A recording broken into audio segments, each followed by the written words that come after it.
कि सोची सोची बरसेला अरे हमरो नजरिया अरे सोची सोची बरसेला हमरो नजरिया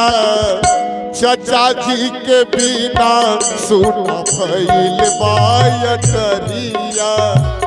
चाचा जी के बिना सुना भइल बायटरिया सोची सोची बरसेला हमरो नजरिया सोची सोची बरसेला हमरो नजरिया चाचा जी के बिना सुना भइल बायटरिया चाचा जी के बिना सुना भइल बायटरिया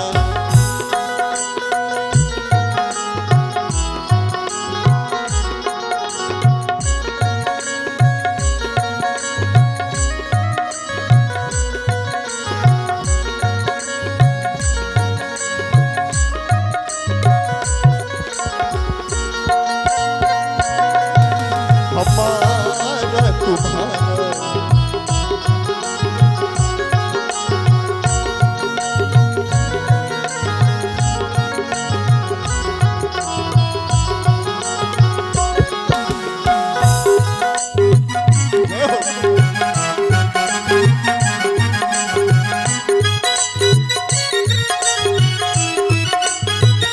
और भैया गौआ जबार जुटल गोतिया पड़ोसबा चाचा जी के बिना मनमा काहे तो बेहोशबा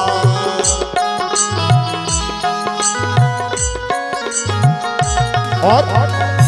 गौआ जबार जुटल गोतिया पड़ोसबा चाचा जी के बिना मनमा काहे तो बेहोशबा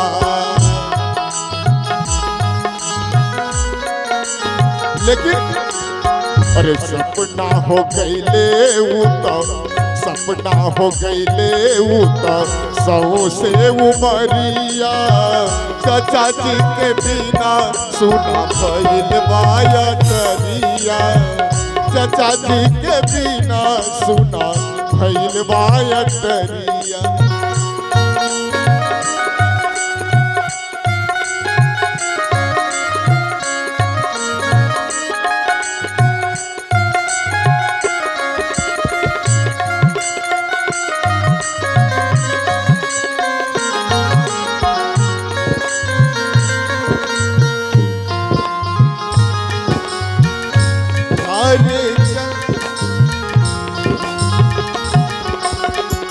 कैसन बारे मोरिया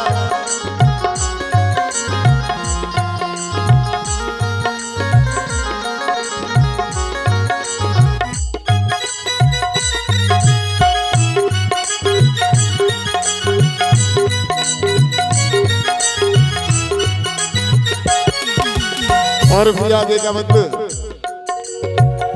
कैसन लिखल कैल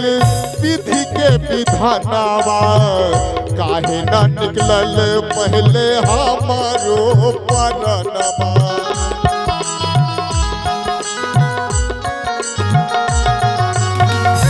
कैसन लिखल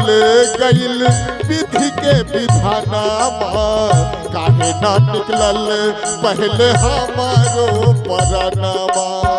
अरे बाबा हो दर्द होता बाबा हो दर्द होता काया के भितरिया बाबा हो दर्द होता काया के भितरिया चाचा जी के बिना सुना भइल बायटरिया चाचा जी के बिना सुना भइल बायटरिया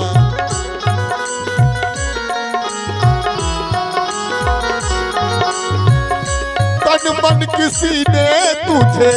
तन मन किसी ने तुझे अर्पण किया परदेश जाके परदेसिया भूल न जाना हो के परदेसिया भूल न जाना।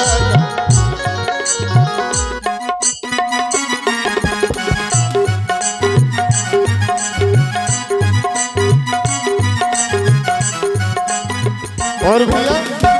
अरे कौआ जबार जुटल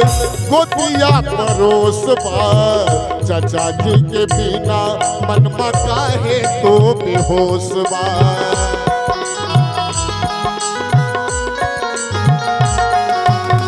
अरे कौआ जबार जुटल गोतिया परोस बार, चाचा जी के बिना मनमा काहे तो बेहोश बा।